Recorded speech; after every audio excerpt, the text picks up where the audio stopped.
श्री कुंज बिहारी श्री हरिदास 25वां अध्याय। माघ कार्तिक एकादशी प्रिय व्रत मुझको तीन, सेवी तुलसी द्वारिका होवे मुझ में लीन। श्री कृष्ण बोले, हे प्यारी, नारद मुनि के ऐसे वचनों को सुनकर विस्मित होकर पृथु ने उनका अच्छी तरह पूजन करके उनको विदा कर दिया। अब तुमने जान लिया कि माघ, कार्तिक और एकादशी ये तीनों व्रत मुझको क्यों बहुत प्यारे हैं। वनस्पतियों में तुलसी, महीनों में कार्तिक, तिथियों में एकादशी और क्षेत्रों में द्वारिका मुझको अति प्यारी है। जितेंद्रिय होकर जो इनका सेवन करेगा वह हमको इतना प्रिय होगा जितना यज्ञादिकों के कारण वाला नहीं होता। इन तीनों का सेवन करने वाले मनुष्यों को संसार की विपत्तियों से भय नहीं करना चाहिए। मेरे अनुग्रह से उनका जीवन सुख से बिताते हैं। सत्यभामा बोली, हे नाथ, आपने जो कहा कि दूसरों के दिए हुए आधे पुण्य से कलह तर गई है। सत्यभामा बोली, हे नाथ, आपने जो कहा कि दूसरों के दिए हुए आधे पुण्य से कलह तर गई, यह आश्चर्य है। इस कार्तिक का व्रत क्या आपको इतना प्रसन्न करने वाला है? परायों द्वारा किया पुण्य देने से मिल जाता है या बिना दिए भी? सो आप बताइए।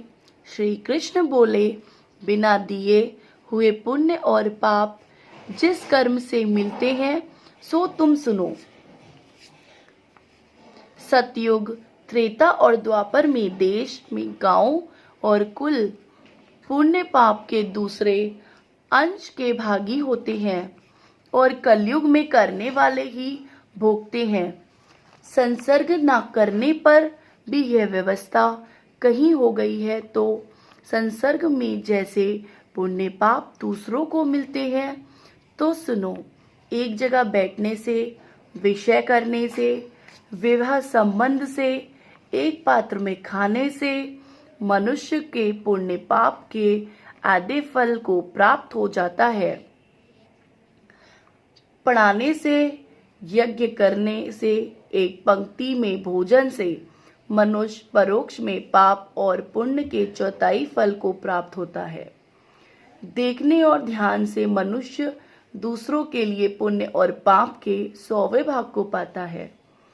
दूसरे की निंदा और चुगली करने व धिक्कार देने वाले पापों का ग्रहण करके अपने पुण्य देता है। पुण्य पाप करने वाले मनुष्य की स्त्री, नौकर और शिष्य इनको छोड़कर कोई उसकी सेवा करता है और सेवा के अनुसार जो उसके धन न दन दिया जाए तो वह सेवा के अनुरूप उसके पुण्य के फल को पा लेता है। एक पंक्ति में भोजन करने वाले मनुष्य में जो परोसने के नियम का उल्लंघन करता है उसके पुण्य के 6ठे अंश को उल्लंघन किया पुरुष ग्रहण करता है।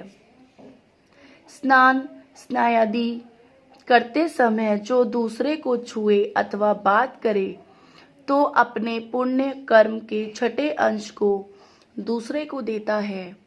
धर्मात्र को दूसरे से धन मांगता है, उसका फल देने वाले को मिलता है। पराये द्रव्य लेकर पुण्य करने वाले पापी हैं और धन देने वाले को पुण्य का फल मिलता है। जो मनुष्य दूसरे के ऋण को चुकाए बिना मर जाता है वह धन्य अपने धन के अनुसार उसके पुण्य फल को ले जाता है। जो आदमी शिक्षा देता है, सलाह देता है, सामग्री देता है और प्रेरणा करता है वह पुरुष पुण्य के 6ठे अंश को प्राप्त होता है। प्रजा के कारण पाप के 6ठे अंश को राजा हरता है। इस तरह शिष्य का गुरु, स्त्री का पति, पुत्र का पिता हरता है। पति के अनुकूल रहने और उसके मन को प्रसन्न करने वाली स्त्री पति के पुण्य का आधा भाग ले जाती है। जो पुण्यात्मा पराये हाथ से धन दान करता है, नौकर और पुत्र को छोड़कर, करने वाले के छठे अंश को प्राप्त होता है।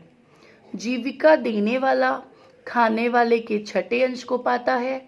जो वह उससे सेवा न करावे तो ऐसा बिना दिए इकट्ठे पुण्य भी मनुष्य को मिलते हैं, परंतु कलयुग में यह नियम नहीं है। पुण्य और पाप को भोगने वाला कर्ता ही होता है। इसमें एक पुराना इतिहास बड़ा पवित्र उग्र बुद्धि को देने वाला है, उसको सुनो।